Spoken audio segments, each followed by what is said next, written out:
Well, good afternoon, Mark. Talking about the GP Pharmacy Transformation Programme and the pilot site here at Wellspring. Just initially, what were your expectations of the programme, and do you think that they've been met?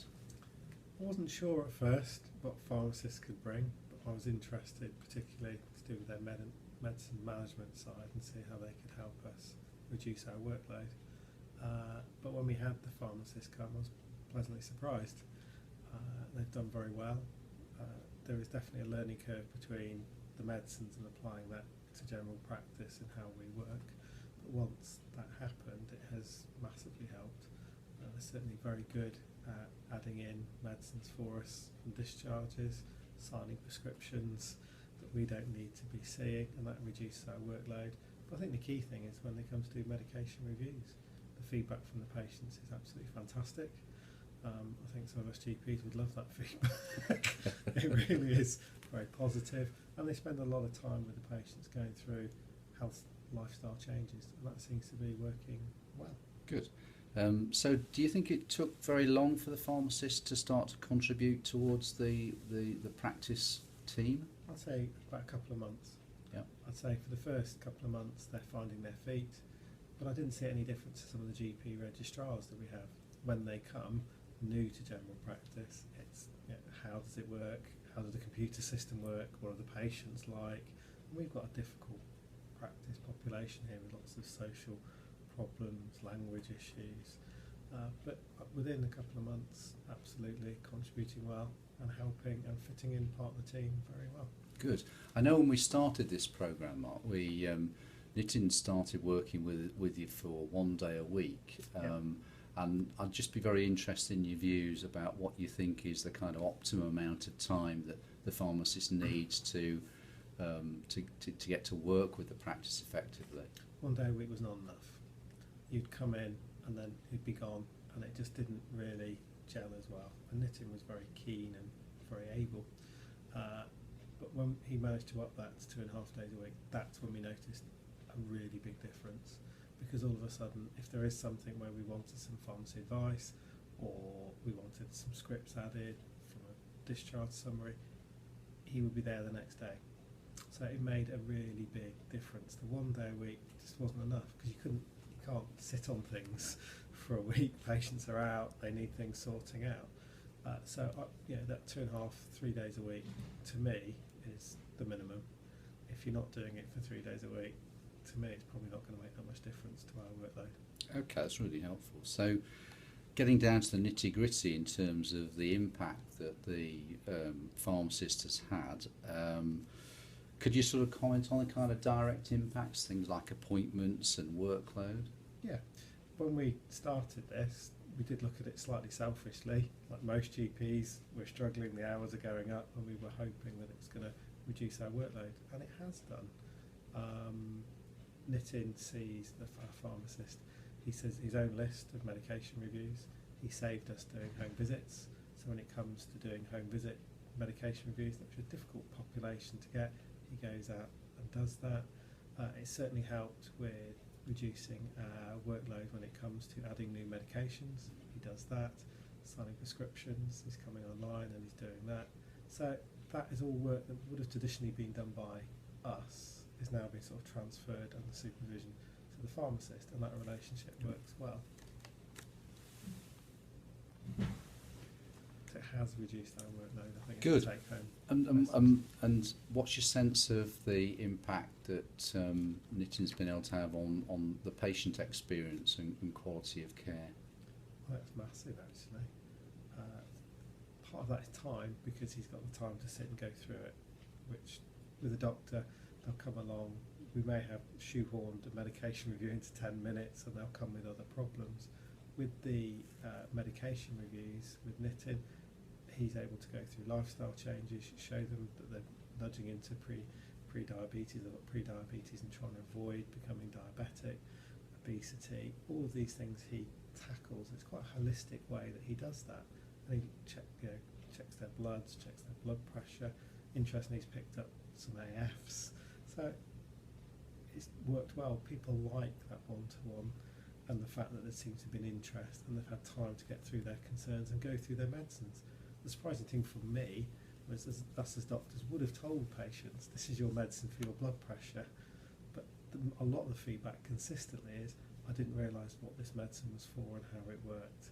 So actually I think if people understanding their medicines, they're more likely to be compliant. So I think the impact's been very good. Certainly patient feedback in his comments is excellent. And any views, Mark, about the interactions and benefits to the whole practice team with Nitin's expertise of medications? It's been helpful. So when we have had some medicines, so for example, we've got a chap who keeps getting urinary infections. He's had lots of problems. His GFR is low. He's got some allergies. It was a question of which antibiotic could we put this gentleman on for a long-term prophylaxis. The pharmacist was able to look at that and come back to an answer. That saved me having to look it up and work it out. So that has saved us time. There are other examples of where people have had interactions and looking for, is there an alternative? Because we get lots of queries back up from chemists saying, no longer available, please prescribe alternative. So it's nice and easy, instead of us, we can just pass it on to Nitin and say, what is the most easy alternative to replace this, typically ointment or cream, and he can come up with that answer quite quickly. Do you get a sense that there's been an impact on quality of care then, Mark? It's the quality for me. The quality has definitely gone up, because if patients have got time to go through their concerns, they want to go through their medicines, he can hit on things which sometimes are difficult to talk about. If someone's very overweight, mention their weight and going through it and trying to motivate them can be difficult, but actually he's very good at tackling that and going through things. Also, it's an additional check. So if we look at paperwork we get from the hospital, so the patient's been discharged on medicines and getting them to marry up, there's an extra pharmacy check. And sometimes the hospital haven't even mentioned they've stopped some medicines. And we're, well, is it on? Are they not on? And it's useful for Nitin to go through. So actually, this is a positive medicine for them to be on. This one interacts with that, not so good. So that adds for us a really good quality. Good, excellent. So in terms of the practice and your work then, Mark, do you think it's enabled you and your colleagues to be able to do other things from any freed up time? It's reduced our workload. I think as Nitin is able to do more and more, that effect will become more noticeable. However, the pressures in GP practice have gone up and generally have just been filled with something else. But I'm guessing it means I get to go home a little bit earlier instead of a little bit later. But I think that's really important. I think it's absolutely a really important impact. I think it's important for stopping GP burnout. Absolutely. So I think anything which helps reduce our workload is useful. Good. And so what's your views about kind of continuing with having a pharmacist as part of the team? I like having a pharmacist part of the team. I think they're useful. They're a much better addition. People used to think, well, having practice nurses, and could they really do all these chronic care clinics? And that was quite a novel idea. Actually, I think in sort of 10 years' time, having a pharmacist as part of your team will become quite commonplace, one would hope.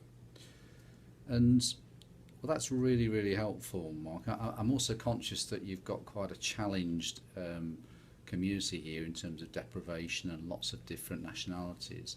How do you think that the pharmacists cope with that? I think, as with all health professionals, when they come in to an area where they're not used to people who don't speak English or got a very different culture, it can be very challenging. You know, we jump from all sorts of different languages, you know, from all over the world, from South America, you know, China, where it's like trying to do different languages when someone does not speak English is very much a challenge. Or you're trying to do it through a relative who you may not entirely sure how they're communicating everything you want. There is a skill set to learn and how to deal with that. And I think at first that was a little bit of a culture shock. Despite our pharmacist being able to speak different languages, obviously he doesn't speak all the languages of the world, but I think he's done very well in adapting and learning how to deal with people from different cultures and how to communicate effectively and safely. So, just sort of finally, what would your advice be to other practices that were considering having a pharmacist as part of their team? I think you've got to get the right pharmacist who's interested in what they're doing, and we're very lucky. I but I think they can add something. It's how you use them. I think certainly using their skills on medicines is the way forward, and then once they've got the confidence, you can probably train them to do lots of other things. So our pharmacist already does our asthma reviews as well, which has freed up practice nurse time, which was probably an added bonus we weren't expecting. Good. So, well, that's really all the kind of key questions I've got, Mark. Is there anything else that you want to add about the programme and about Nitin and his interaction? I think Nitin has been great. He's certainly added an element of knowledge to the practice. Patients love him. I think it's worked very well, and we've been pleased to have him. Good. Thanks very much. Does that give you everything you needed? I think so. Yeah. If I was tripping over all those. I'm sure you can add a